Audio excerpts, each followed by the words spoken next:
Hi, welcome again. I am supposed to do bios right now, so I'll give you a little background on myself. So, so I was born in Winnipeg, lived there till I was 23, then took a year to travel in Europe. And my first experience of sailing was sailing on a cruise ship from Montreal to Rotterdam. Education was at the University of Manitoba, the University of Winnipeg, and York University. And my teaching experience, I taught from kindergarten to grade 12 in Edmonton, in London, England, in Winnipeg, in York region. And I taught math and emotionally disturbed children and guidance. I was a vice principal and a principal in York region. I was also a systems analyst and a computer programmer with Air Canada. I left teaching for 6 years because of behavioral issues, and then I ended up in York region as a behavioral resource teacher. All in your short lifetime. Yeah, all in my short lifetime. And I learned that you could learn to work with kids that were really difficult, and that was a real gift for me. I worked down the line after I retired with the Herbert H. Carnegie Future Aces Foundation. And that's where we taught kids to be the best they could be. And we implemented programs in schools. My personal life, I met my first husband, Roger, in Montreal. Gained 4 stepsons, moved to Toronto, where I learned to sail dinghies, much to my husband's delight, because he was a keen, it's gone out of my head. He was a keen sailor in any event. And so we bought our first boat and cruised Lake Ontario, the Thousand Islands. We did a couple of charters in the BVI. And Roger passed away after 15 years of marriage. And later I married Charles, who you saw a lot of in that video. He was a longtime friend, and he had lost his wife about a year before we got together. And I gained 3 more stepchildren. I continued sailing and cruising with Charles, and he introduced me to shellbacks. And that's when we were meeting at the Nag's Head way back when. And my Air Canada office was just on Front Street, so that worked well. Charles left us 13 years ago, hard to believe now. And over the years, I've gained 11 grandchildren, 6 great-grandchildren, 3 nephews, 6 great nieces and nephews. And currently I have 6 great-grandchildren. I've got 2 more on the way. How many sports events do you go to? There are many because they mostly live out of Toronto, so it doesn't happen too often. But I did that for a while when they were here. And I also volunteer for the race committee at Mimico Cruising Club, and of course here with Shellbacks. So that's me. Now Sally and Noel. Sally was born in Winchester, Ontario. She's a multi-talented lady and a generous to a fault. She's a skilled sailor, a lieutenant with the Sea Cadets, volunteers with disabled children, teaching them to ski, and she has a grand sense of humor. Noel is also not, she needs that with Noel, by the way. Noel is also multi-talented. He was a carpenter when the TD Tower was built. He was a copper for many years. That career led to his becoming a paralegal. He's a skilled sailor with all things boating, and he joined Sally in teaching disabled children to ski. I have sailed with Sally and Noel in Norway and Ireland, and I always felt safe with them, always. And both Sally and Noel work hard in the winter so they can be somewhere sailing in the summer. So give us all a warm welcome.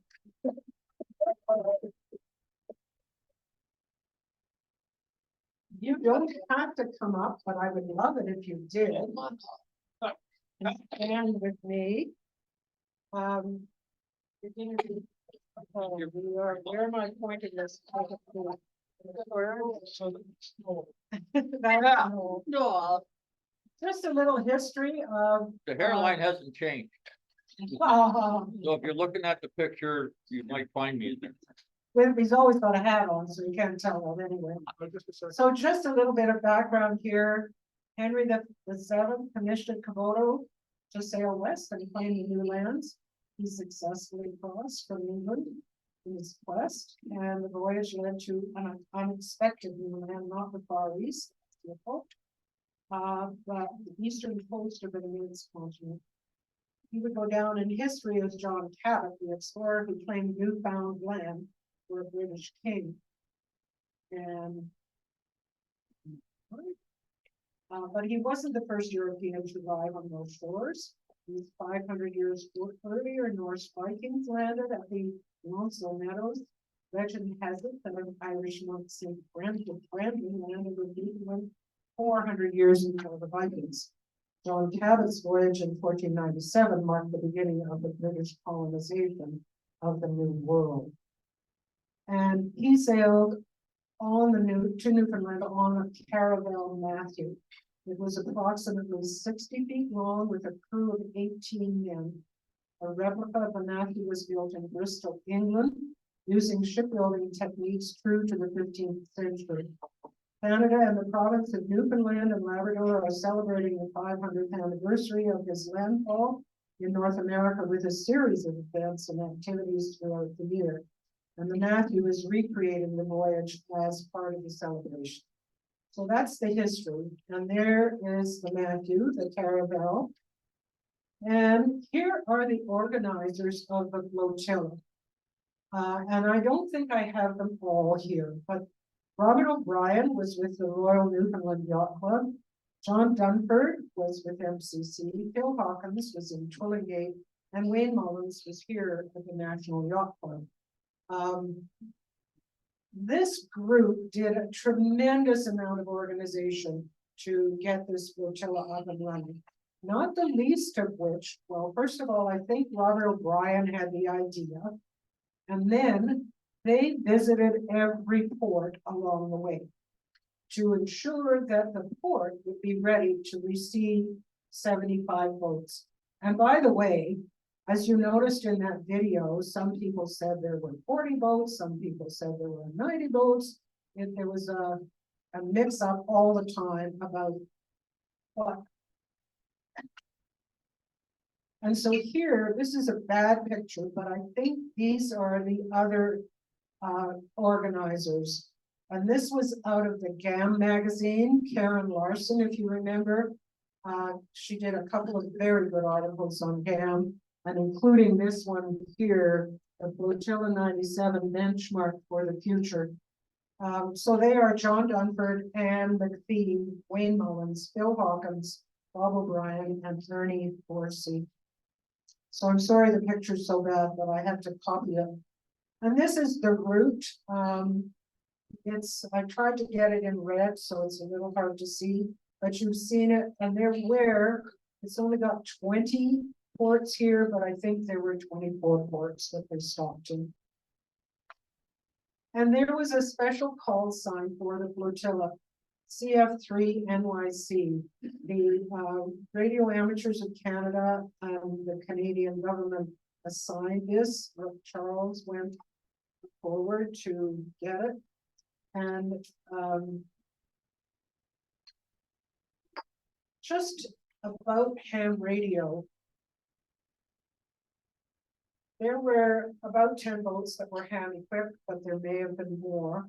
Charles was the radio operator during the Second World War, and he put 400 people through our living room to get their ham radio licenses. Juanita being one of them, and Charles and Sally being Noel and Sally, and Wayne. Who else was there? There were a few people, and so they handled email, but they also Charles set up the organization for the groups. What were they called? The squadrons, and they ensured, each squadron had a leader and they ensured that they all got in to the next port. So if there was any trouble, they were able to help people with that. In addition to that, and I'm sorry I could not find a picture, there was a ham radio set up in the school where I was principal. And Charles, along with another teacher who was a ham, went up on the roof and put an antenna up there. And we had the radio station in the library. The school was a small one. We had about 120 kids. So every child in the school came into the library of a morning, maybe 3 or 4 or half a dozen, and talked to the flotilla. And if we couldn't get to the flotilla, we got to somebody in Russia or Ireland or somewhere else. So they all had that experience of connecting that way. And here, Tony writes Mariah. The sail passed in Toronto, and you saw some of that. And you noticed we had David Mulholland, less the fleet, and Derek Tidd was the town crier. And so he made a cry up for the flotilla. And that's Mariah wore whites for that. And here we have Kalinka with their crew. Bob was on board. Bob was on board there. Good. And actually, Bob and Ian Bruce and I forget Heather and Dawn were the ones that took our boat down the river. Just have Okay, anyway, they took our boat down down the river and we joined it in Isla Morte.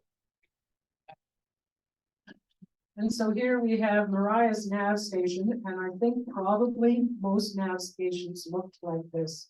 So, yours looks something like that. GPS, VHF, several ham radios, laptops, and communication was a really important issue. And here we're back to the sail pass. The brigantine was there. I want to give credit for a lot of these photos to Peter Froggett. Whenever you see the typing underneath, he did a whole raft of pictures, and the album is at the back table there. And all of those comments are his. So high winds, many sightseeing boats, and a mix-up about the proposed order of the sail pass, and it ended up in the general melee. We did not see that as we watched the video. And the send-off festivity attracted many spectators. And the sail passed, boats docked at Harborfront Marina, where the send-off fields continued. And here we are in Kingston, which was one of the first, well, the second stop after Toronto. And these pictures with this kind of font are credited to Tony Wright. Tony Wright, what boat was he on? Mariah. Mariah, of course, he was on Mariah. So we've got a little bit of information here. Overnight down the lake to Kingston. Worst conditions of the whole trip. One boat ran aground near Falstaff Island. Occupants had to be rescued by the Coast Guard. We were supposed to have been the boat that was wrecked on Falstaff. That was the report that was over. Sally and I were in Toronto, and we got a phone call and asked if we were drowned. And I said, no, we're here in Toronto. Why? What's going on? It's a different boat. Sadly, a Different boat, but they got the two boats confused. So we got a call, and we were apparently sunk off Falstaff, but we made it to Newfoundland anyway. It was pitch black that night. I remember we had, it was pitch black that night and howling like snake. And we hadn't gotten to Falstaff yet.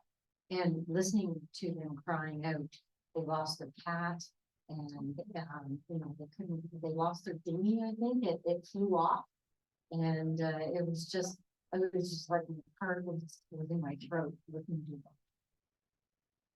Wow, and we don't know what that boat was. I'm sorry. They got everybody off. Yeah, they did. They did get everybody off. That's great. That, Yeah. Yeah, Well, boat that's wasn't good. badly damaged. That's good. And so here in this picture, a local pubs serve Newfie food, but here the mayor of Kingston is playing a Newfoundland ugly stick, while Bob O'Brien, chairman of the Flotilla, accompanies him on spoons.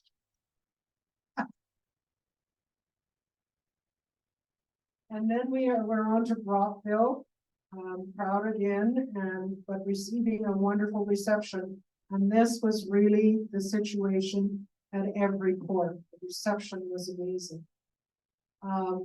Approaching Rock Island Lighthouse, the US span of Thousand Islands Bridge, and I'm sure you've all sailed down there at one point or another. And here we're approaching the first lock. It only lowered us 8 inches. It was a control lock. And then we have the waiting. And this was typical going through the locks, and you probably can vouch for that, that often had to wait sometimes for hours while commercial vessels locked through. And this is the St. Louis lift bridge.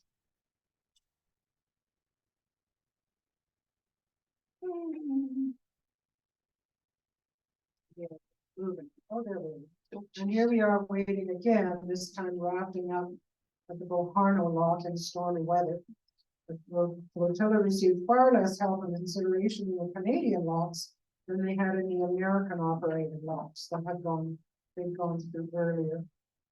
Don't know why that would have happened. And here we have 75 boats getting through the locks in the St. Lawrence. Filled 3 locks every time, so it was a slow process. Going upstream would have been even worse. I'm ready for the gates to open. Didn't hear of boats being damaged in the lock. The worst lock was the last one with 35 knots on the stern. By the time we were good at setting up the rafts inside the locks, by that time we were good. And here we are at the Royal St. Lawrence Yacht Club in Dorval. Some boats moored at St. Lambert on the south shore of the St. Lawrence. So that appeared to be the case as I went through a lot of the pictures, that sometimes boats were docked in 2 different places, depending on the facility of what was available. And here we are in Montreal, and you can see the stadium in the background of the home of the Expos. This marina wasn't really open for the season, but at least we have the luxury of more slips than boats. Once we reached Newfoundland, there wasn't a marina to be seen. Longueuil. Was that in Longueuil? No, I don't think it was downtown. No. And there were no buoys out to. No buoys out to get you in. And so here I'm just going to go through a few of the flotilla boats. Well, we put Grampian, proving you didn't need to have a big boat to join the flotilla. The smaller boats often set off earlier than the bigger ones, and the flotilla stayed together remarkably well.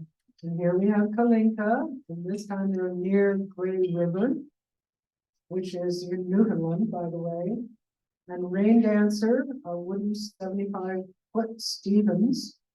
And Scotia Blue became the hero of the flotilla by taking charge of organizing the docking and rafts at each destination. It was a powerboat, so could move a little bit faster. She invariably got in first and was able to investigate the docking hazards and available spaces. The skipper then sat on the radio for hours, organizing the boats by size and talking everybody in. So a lot of cooperation. Windswept, a 40-foot Veneto, modified stern used as a diving platform. The owners were planning to go south after the flotilla.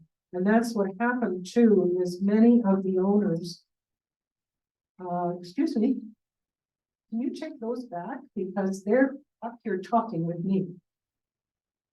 Thank you, sorry. And that was after the flotilla, many people didn't go home, but went to other places.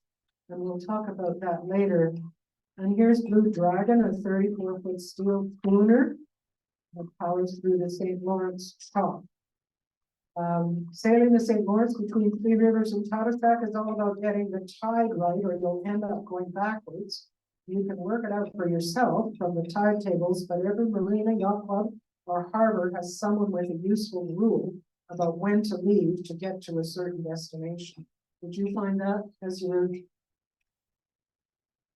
Yeah, we did, when we went down in,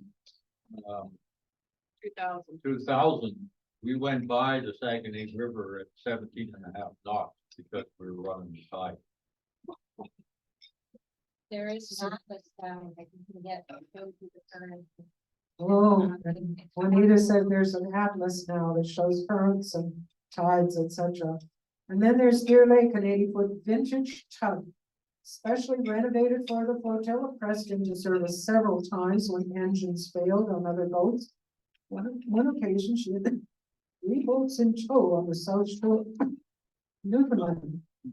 Need some water.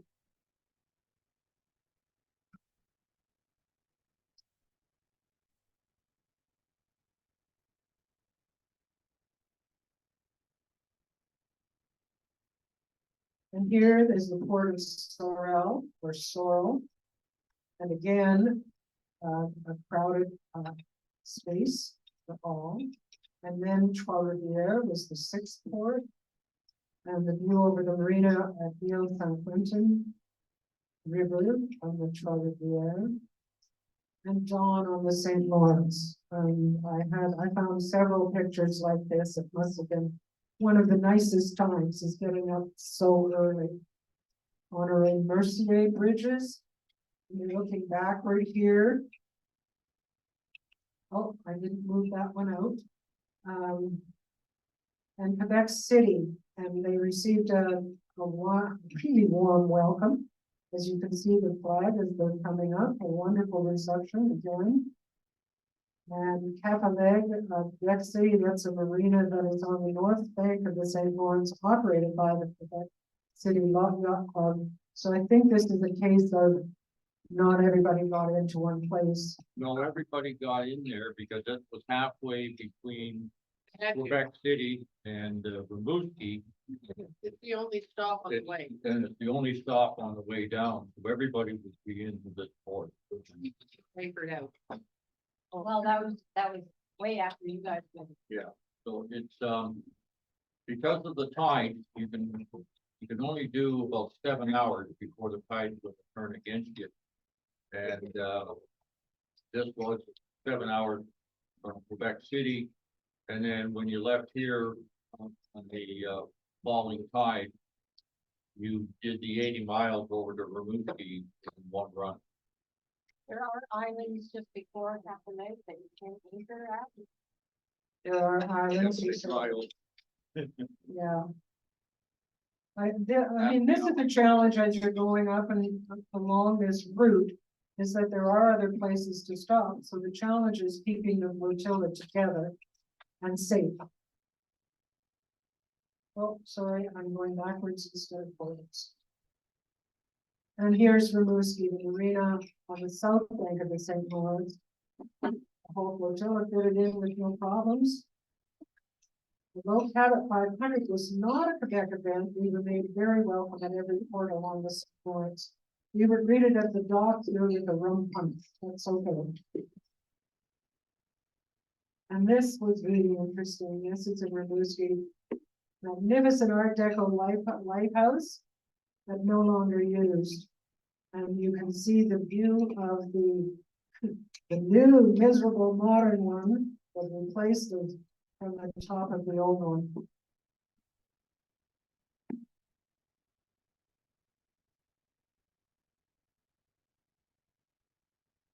And our next port was Matane, and this was a sheltered harbor. So welcome there. And the next one was Saint-Anne. That's where you went to church, wasn't it? Pardon? Right. You're,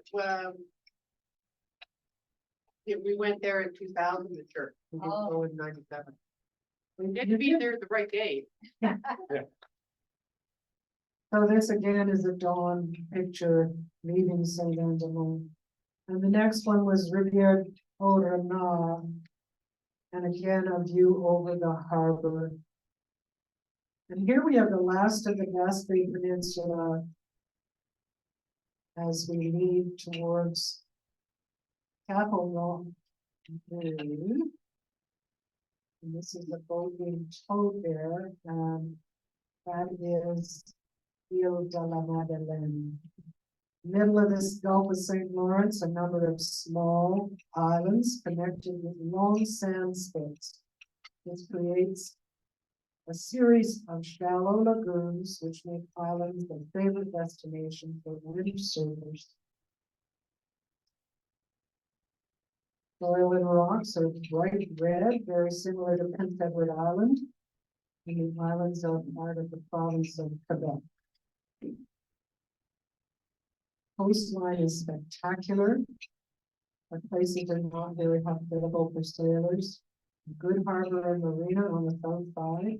And that's actually fishermen in the Madeline Islands. And the, getting into Captain Mule's into that harbor, there's, an island up front called, Entry Island. And they all speak English on Entry Island. They refuse to speak French.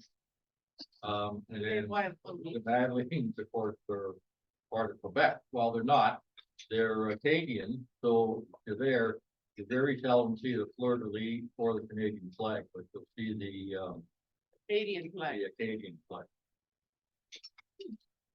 Really interesting. And of course, here we've got a lot of fishing boats moored here, as well as the flotilla beyond.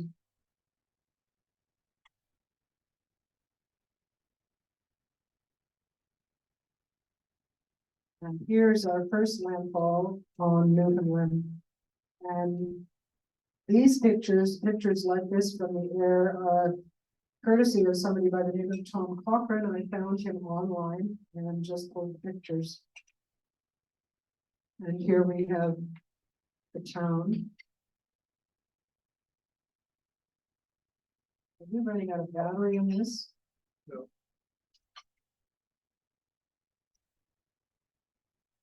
So this is one corner of the Ile Amour. When a gale blew in over the following 2 days, this turned out to be the most sheltered spot. I couldn't walk against the wind carrying jerry jugs. I had to put them behind me. It was incredibly windy. I think that the weather on the flotilla varied dramatically from one place to another. And remember that they started out on May the 10th. And at that time, in 1997, we still had cold weather in that month. They arrived in Newfoundland in Bonavista on the 23rd, actually, for the 24th celebration. I'm going to let Sally talk about this. This was a genius thing. The Newfoundlanders have terrific brains. And what happened was they had no clue as to how many people were on each boat.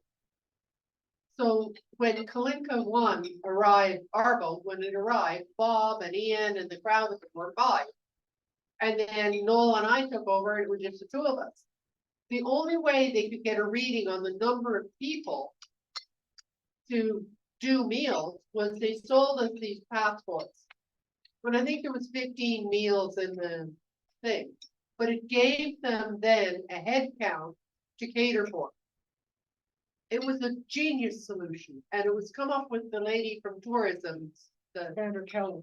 Sandra Kelly. Sandra Kelly was, she was a tourist lady, and she had a great deal of influence on what happened in Newfoundland. And indeed, the flotilla, one of the outcomes for the flotilla was that it brought a lot of tourism to Newfoundland. The event itself, but the flotilla helped tremendously there. And that, of course, is an example of the kind of welcome and food that they had when they arrived in ports. And here we have an Ile Amour dinner. And there's Noel and Sally. Noel still looking bald, and And Sally's looking, with dark hair. And our next port was Ramea. I'm sorry, and so on the left, we got underway from Livermore to Ramea. But there, as we're going in, a local boat with children and dogs welcoming them into the port. Can I say? You can. They gave the day off school, totally, because this was a big party. And they had sea cadets, and then half of them took off their uniform and they were line dancers. And then they used the dump truck as a portable stage. It was brilliant fun, and it was just such a celebration, because at the time, there were two people in the port with steady employment. The teacher, the storekeeper, sorry, and the postmaster. Everybody else had lost their income due to the shutdown of fishery. So it was, I mean, it was massive. We saw it on TV in Corner Brook. Saw it on TV in Corner Brook. And there you can see where people were standing above the parade. And there is your truck, your fire truck as a stage, or your truck as a stage. And that's the cove from above. And then we have Lahoon Bay, and not everybody went in here. This is east west of Vermouth. This is, west of, not Bermuda, No, Francois. But going back to Ramea, we had joined the boat at this point, with just Sally and on board. And we were in there, we're tied up along the wharf, and the boat was a pit, so In our, just from use. And there was fresh water, so I decided that I was gonna wash it all over. So I opened up all the hatches, and I got the big 1.5-inch hose off the pier, and I run that down into the forehatch of the boat and turn it on. And then there's people walking along the dock, watching, asking what the heck I was doing. So I'm washing the boat. And, but it's a yacht. Why are you running a hose inside? I said, no, it's a boat. And it was back and forth. And by then, Sally was a little fed up with me. God, it's open the boat. And, we sent her off to find a fish. So she wound up the fish plank, because we were on their dock. Asked the guy there, you know, where she could get a fish, and he said, well, I might be able to get you one, but I have to go get the key to the plant. And it turned out he was the manager of the plant, but they wouldn't trust him with the key. It was the foreman of the plant who had the key to it. So she managed to come back with a 20 or 25-pound codfish and brings it to the boat, and it's a fresh fish. So now I've got the boat cleaned, and I'm in the cockpit, and I'm filleting the fish and get it ready. I look up, there's about an audience of 25 people watching me, because I don't think any of them thought anybody from Toronto knew what to do with a fish. So. and that's interesting. I mean, one of the things John Dunford said in the video was that when people came around, they would invite them lunch on board. I had the best line at the Flotilla. This gentleman comes up, and he's about Noel's age, and he looks down and says, so that's a fiberglass boat. They worked with it, they repaired their boats, but they'd never seen an entirely fiberglass boat. Very interesting, very interesting. Okay, and so here, Lahoon Bay, this is just a little anchorage that you can actually go into.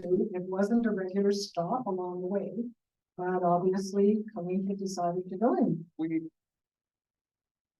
had a couple of days before the festivities in Francois, and so we thought, oh, well, that looks like another place to go in. So we went in there, Mike Jarvis on Caridad, he came in, and then a little later, Aldemetric on Campero came in. But it was a nice, quiet anchorage, deep water for the most part. And unfortunately, Caridad got a little too close. Well, what happened, we went in and anchored, invited them over for a cup of tea. So rather than lift their anchor, they just let out a whole bunch more rope and got over and wrapped it up to it. And then after that, they went back to where they were anchored, but the tide went down that night and they got set down between two rocks. So, and in the middle of the night, really early in the morning, they were shouting at us and we were the only two boats in there. Eventually I woke up because the flash of light went across my head. Got up and they were shouting at us and they weren't going anywhere. So we made them tea. So Sally made them tea. They came over to the dinghy for tea. And I said, you know, like just the tide's gonna come back in and it's gonna lift you up and just wait. But then he put a radio call and the Coast Guard came in but they came in with their big cutter. Came steaming in there at about 75 knots.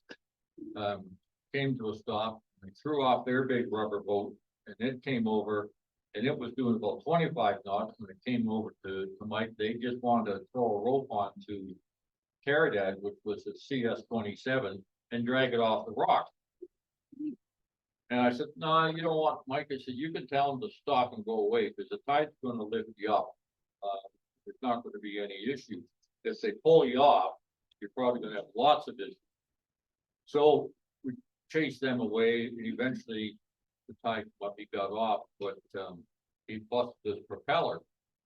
So we were going to take him in tow to Francois and Pompero, which was a Nauticat 36. He towed him into Francois, and then from there he was towed him down into Grand Bank or Fortune, where they took him over the water, and within 2 days he had another propeller on his boat running, and they repaired his rudder also. So that was the kind of thing that happened in all the ports. If there was a problem, somebody come along and fix it. We had a diesel leak in our stove. Bob can attest to that. The problems we had with the diesel stove, and it had fiberglass insulation in it on the top between the oven and the burners. And in Gilmore, Sally asked the one guy on the dock, you know where I can get some fiberglass, and the next thing the guy showed up with a bat full of it. So I think he took it right over his attic. So that's the kind of thing that went on. That's the kind of thing, that's why people love to visit Newfoundland. And here we are at Francois, and this is the book that Gerda Woodbury wrote.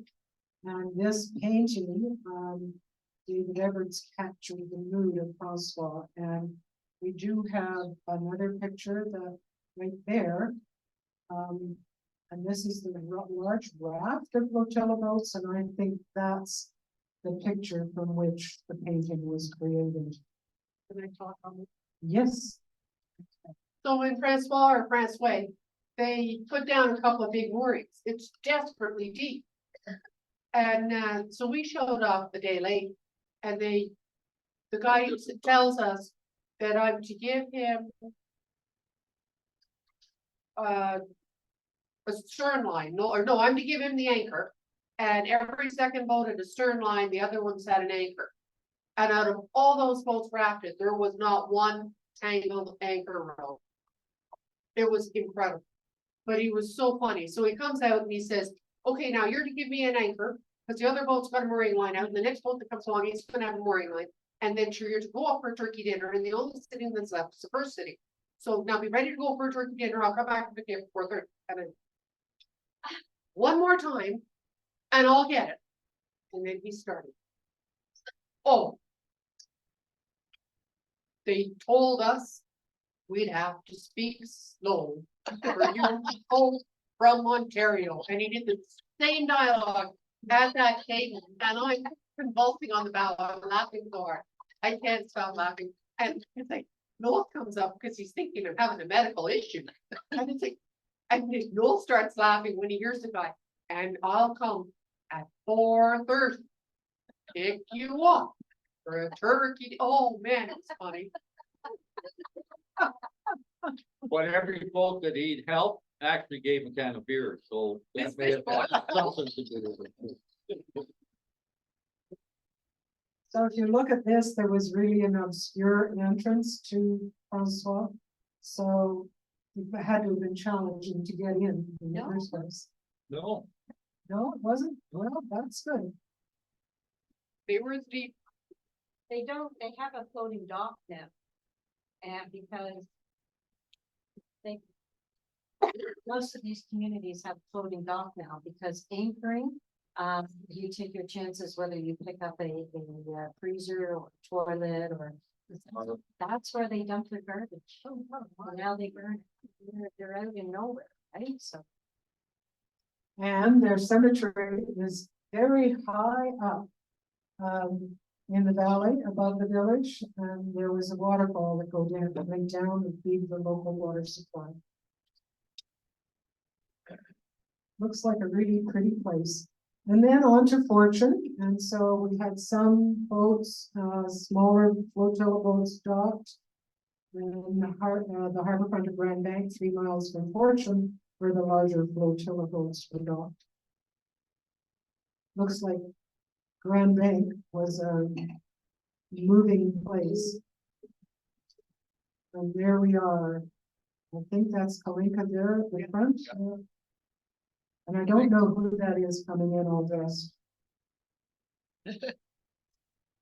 And here we had, this is just an example of the activities that were provided for, and I don't expect you to read all this, but they had this program June 8th to the 10th. Food concessions, various places, crafts, and then activities. So an itinerary of Grand Bank and an itinerary of Fortune, and all laid out for what would be available where. And I think this was not untypical. And here at Saint Pierre, bread and cheese, wine, sunny warm day, sounds good, doesn't it? when we went into Saint Pierre, and because of France, we had to clear the customs. So customs came down onto the boat with a bottle of wine, handed it to us and said, enjoy the island. Best customs experience we've ever had. There's a lovely typo on there. I think that's supposed to say Niccolo. And that was being very fatigued on the computer. And not noticing it. And this was an invitation that was received by all the skippers. You're invited to appetizers on March the midnight Thursday, the 10th of June. At the municipal offices on the occasion of the passage of the Newfoundland Flotilla. And here we are at Burin Bay. I have mine too. I'm sorry, the same one? We have 20-year-old, 20+-year-old t-shirts. Oh, yes, of course. So, here we are entering Burin Inlet for the sail pass of the Flotilla cruise director's boat, which was anchored off his boyhood home village further in. So the Flotilla docked at Fisherman's Wharf, and this is where we have food and church. So lining up for food, there's Charles and Sally, and I don't see Noel. Who is? And Sally and Charles again in the church. And just so you to get a sense of where things are, this is the Burin Peninsula, which actually sticks out a little bit. You can see it. It's sort of like Newfoundland's Italian horseshoe. I never noticed that before, but it does look like the shoe of the Italian peninsula. And so you can see where Burin is, where the red dot is. And they had been in Grand Bank and Fortune and came around the food. And here we are, a salute to the cruise director on Burin Star. And by the way, He's anchored off his family home. Yeah, he's, I don't know which one is his, but he's anchored off his home. And then Trepassey was famous for its fish plant. And here we have, I believe this is Juanita and Peter Boyden at the foot of the Matthew statue, which I think is in Bonavista. That was my partner. your partner at the time, and but where was this taken? This was near bottom. This was near Bonavista. Okay, so I've got it kind of out of order, but there you are. And I don't know whose boat that is. That's Inia, Peter Boyden. Oh, that's an A. Oh, yes. Okay, I have that in somewhere else with an iceberg, so. And then near there, near Trepassey, there were a lot of caribou. And there was a memorial in Trepassey to the first transatlantic flight made by US Navy boats in 1919.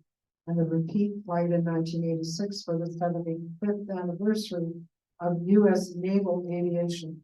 I found that interesting that it was in Canada. And then we have Iceberg Alley.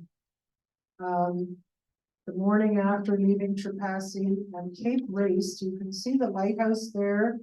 See if I can do this now.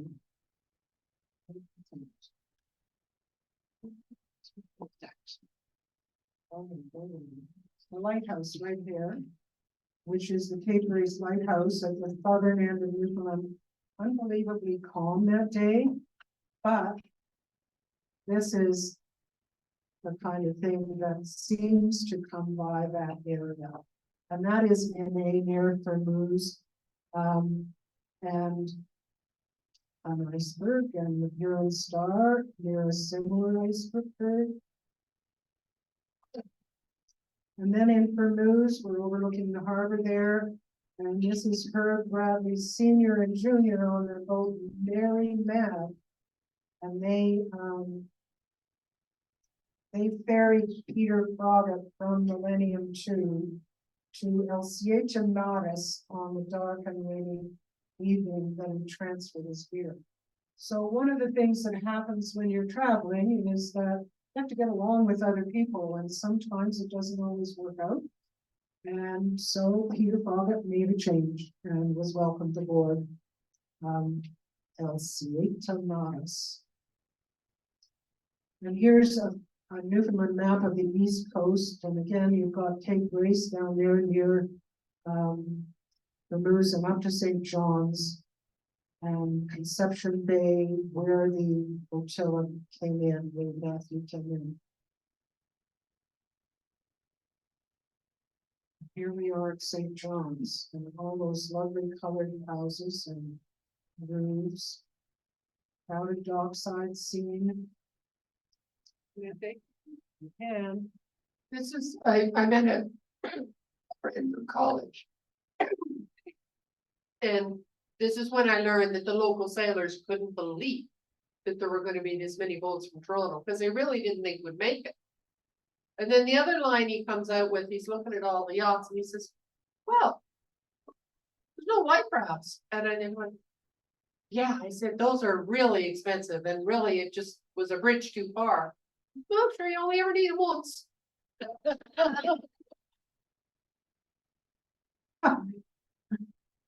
And there were warships there too. Several of them. And here we have the Buren Star.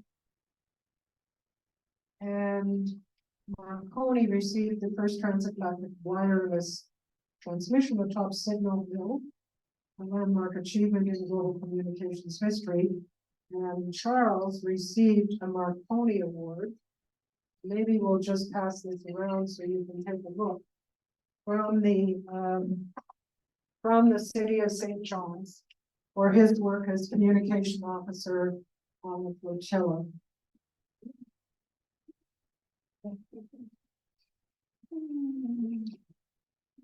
Sometimes this works so well, and sometimes Can I talk? it doesn't. So when we were in Newfoundland, they kept trying to send me up to the roof of a parking lot. I didn't get it, but that's where that picture was taken from. because it was where you could get, it was before drones. You had to climb a parking lot, Before what? before drones, so you had to Oh, before the drones, yes, of course. And here we have, through the Narrows, leaving St. John's. The lighthouse and World War II gun emplacements on the south side of the Narrows. We forget sometimes that the Germans came that close during the Second World War. And here we have Port 23, Catalina and Trinity Bay. Soon after we pass this iceberg off Joe Fig Point, and I'm not quite sure where that is, it grounded and rolled over with a loud rumble. So that would be a little scary. You know, you can get pretty close to those things, but you want to make sure you're not too close. Or at least that they're not too close to shore. And there we have Trinity Bay. Noel is kissing Charles' head, I I think. think that's, or John. yeah, mine's the John. There have been some beer. And here we have Bonavista Peninsula. And of course, the famous lighthouse at Bonavista. And Conception Bay. Boats beginning to be anchored in the bay. By the way, one of the things I noticed, and I'll pass it to you in a second, was that there needed to be an escort to get into these bays, into some of these bays. 3-hour wait, in order, I think it was all security. Yes, I could go back one. That big blue building in there, is built in the, they built one Matthew in the UK. And then they built another one in Newfoundland. The one in Newfoundland is stored in that building, and it's not fit to go in the water. It won't last. The original Matthew, is in Bristol, England, and it's used every day. It sails to France at least twice in the summer. It's all around the UK, and it's used for day trips. So it's one of the few replica ships that's used all the time and maintained in a working state. That's really good to know. The Jeannie Johnson is in Edinburgh and not being used at all. Actually, me. Dublin, yeah, it's on the port side, but my understanding is it's not being used. This is really temperamental. And it goes to sleep. Yeah, okay, so here we have the invitation to the anniversary of the historic arrival with the Queen and His Royal Highness, the Duke of Edinburgh. 1:30 p.m. RSVP. And here's the schedule. I don't think I put anything inside, but there was a complete schedule for this. Yeah, the invitation, there was only one issue to each boat, was issued to the skipper. The crews were not invited. And in Bonavista, at the end of each pontoon with the boat, there was a security guard. And you had to check in a note, to go up to, just to go into the town even before the Queen arrived. So it was a bit of a pain. The RCMP had divers all through the harbor checking the bottom of the boats, and people were fed up with the restrictions, so a lot of boats were discharged at the time the divers were in the water. Yeah, it wasn't good. But on the day that the Queen arrived, it was a day like today, only colder, and it was sleet rather than rain. It's just miserable. And because we only had one ticket, I gave it to Sally to go, because she was more interested in seeing the Queen than I was going sitting on a steel seat. So she went off, and we had Egan, a friend of ours, crewing with us at that point. So he and I went over and we stood in the crowd with a bunch of people around us, so we stayed nice and warm. And everybody's sitting over waiting for the Queen to show up, with freezing cold and just miserable.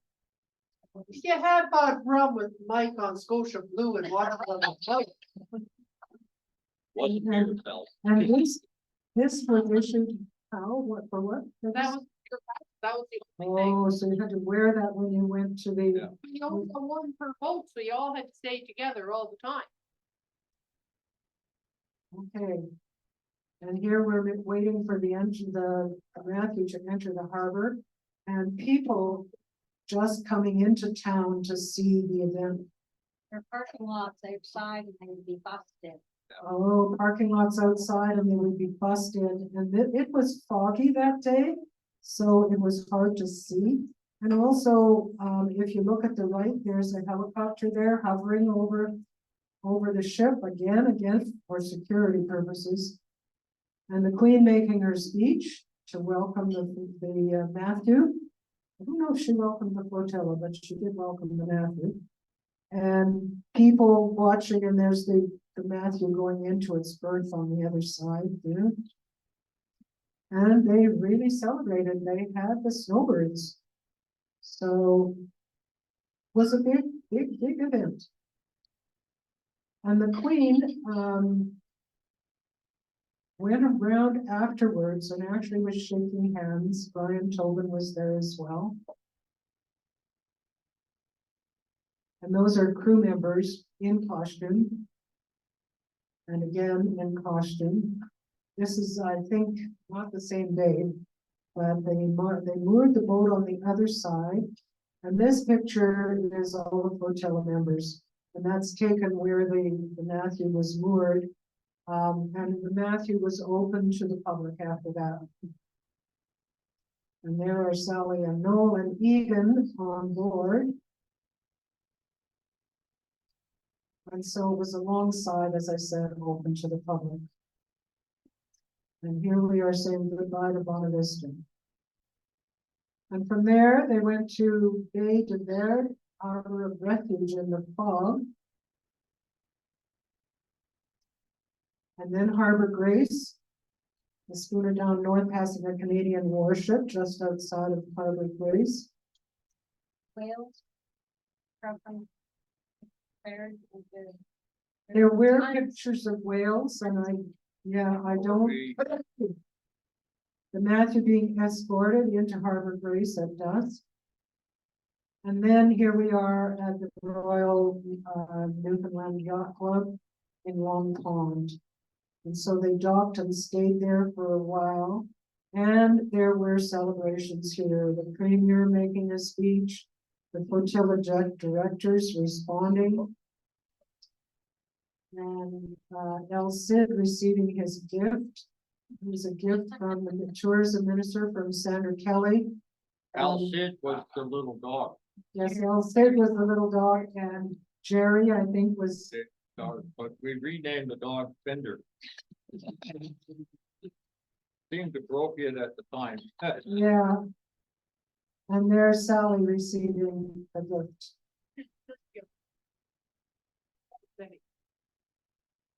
This is what was in the boxes, Oh, was the bra, and we've got that mounted on our bulkhead. And Charles had this one mounted on a plaque so that we could hang it in his office. So you can pass that around too. So it's very heavy, so be careful. And then back to St. John's, and there are 3 of 7 NATO warships in St. John's Harbor for the arrival of the Matthew. And so that's just about it, but these are some of the outcomes. A marine scholarship was set up by the Flotilla for Memorial University, and it is still active. I went and looked. Ocean Net was established by Robert O'Brien, and Ocean Net was an organization that cleaned the ocean beaches. And I understand it is still active under a different name, as Robert has departed. The love of Newfoundland and Labrador are the very friendly people and tourism improved. That was a big outcome.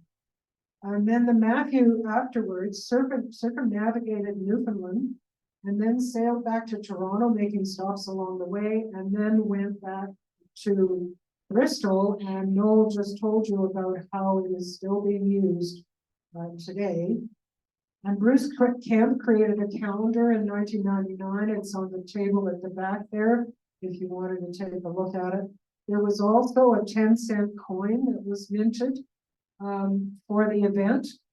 And I'm not sure if there's anything people want to add there, or if you have any. Oh, there was a postage stamp too. Okay, so that needs to be added as well. And so this was an impression from Sue and Tony Wright. We had never been to Newfoundland before going there with the flotilla, and we had never taken our boat Mariah off the Great Lakes. By the time the flotilla was over, we had fallen in love with the people in the place, so much so that we left Mariah and Newfoundland in 97 and returned in 98 and 99 to sail single-handed and see more of the province. Our boat is now in Sydney, Nova Scotia, just across the Cabot Strait, and I returned again in 2000 to sail to Greenland and Labrador. In Newfoundland, you are looked on as a friend who must be given hospitality. We hardly were ever charged for docking, and if we offered payment for some kind of service, it was usually refused. And Charles wrote an event item every day. And these were his last words about the flotilla. Newfoundland flotilla is an example of what ordinary Canadians can do and will do. In doing so, they are showing their love and pride about Canada. It's been a fantastic experience. God bless Canada.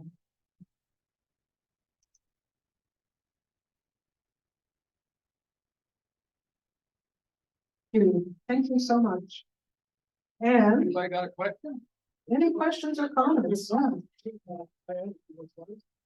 more slides. Well, Oh, Thank you. You know Hold the more question. about it than I do. Oh, yes. We followed up with 2 reunions, one on the 10th, and it was held at the National Club Yacht Club here, May 19th, 2007. And the second one, this, by the way, this brochure was created by Bob O'Brien's art display business. And this one on the right was created by moi, who didn't have nearly the experience that they have. So anyway, it was Saturday, May 13th in 2017. And somebody said to me, so 2027, are we going to do it 30 year? I think we've lost a lot of our flotilla people. I'm pretty sure we have. And the last slide. Oh, thank you to Sally and Noel with the presentation right now. And also with all the pictures they provided. To Tony Wright for all the pictures he provided. For Peter Froggatt. Anita Mead. Ray Mead. And Tom Cochran, whom I don't know, but I responded with some of his pictures from online for a trip that he had taken. And I also, Charles received this lovely card from Sandra Kelly. Thank you for celebrating Cabot 5 Ho Ho with us. All the best for 98. Thanks for the very kind words in your letter of July 24th. The flotilla added so much to our celebrations. I'm glad to hear you'll be visiting again in the future. Season's greetings, Sandra, and that was their Christmas card this past year. So, are there any questions or comments coming from the online folks? got one from Margaret here. Margaret.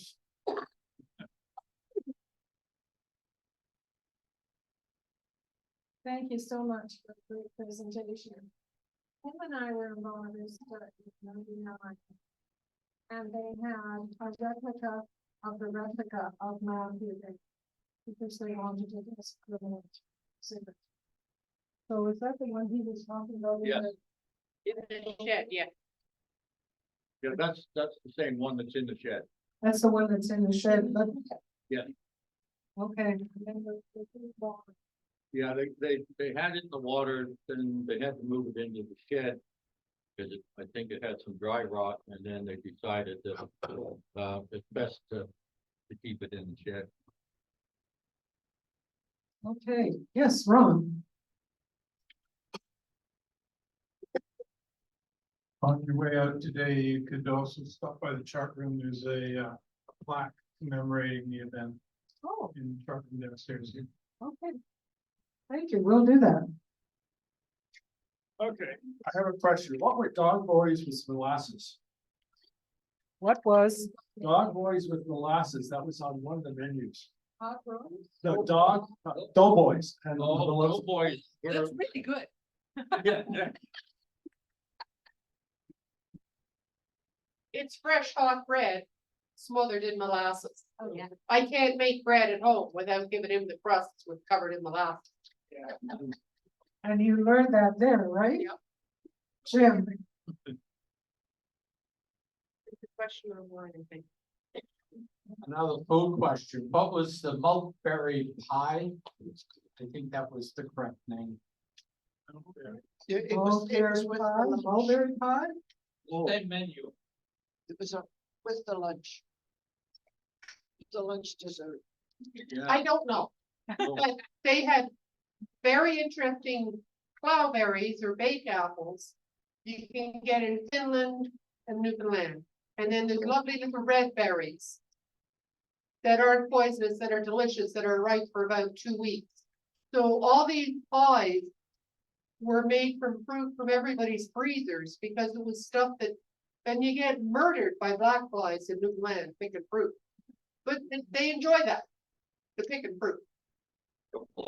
Also, Charles had a story, he said you'd go into for lunch or dinner.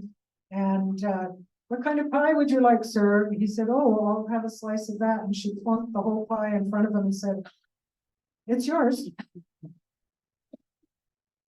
That was not unusual. So do we have any comments or questions from the Zoom people? Michael, did you have a question? You need to unmute yourself, please. You're still muted, Michael. There Okay. you are. What was the smallest boat in the flotilla in length? 26, no, well, hang on, Did you have any sharks? 26, or it could have been a McGregor 26, I don't know which one's Okay. smaller. All right. Any other questions or comments from the Zoom people? Okay, well, thank you very much, folks. Give Sally and Noel. They did all the work. No, I didn't do all the work, and you had all the infill here, which was wonderful. Next week, we're on Zoom only. Question? Great. Have you got another question, Michael? No, no, okay. Next week, we're on Zoom only, and next week is our book club. Peter Rowe and his new book, Out There, the Batshit Antics of the World's Great Explorers. And so we've got a few people who've read the book, and including me, and it is very funny. And so we're going to have a discussion about it, and it's going to be on Zoom. Even if you haven't read the book, come and join us, because the stories are very, very interesting, and we'll give you a little bit of a taste of that. And then the following week, April 17th, is our last event. And I know, and we will be celebrating 90 years. And so it's not going to be a big celebration, but we'll have a little cake. And I'm putting together a little PowerPoint of the history of Shellpack so that we'll be able to see about that as well. So with that, pipes out. Did they go on the website first? Oh, yes, thank you, Mr. McNaughton. Mr. McNaughton reminded me that some of you may not have been on Zoom before. And so you won't have signed in. Go to the website and it tells you exactly there how to do it. And so you can sign in at that point. And actually you can sign in ahead of time and get your link. You could do that today if you want to.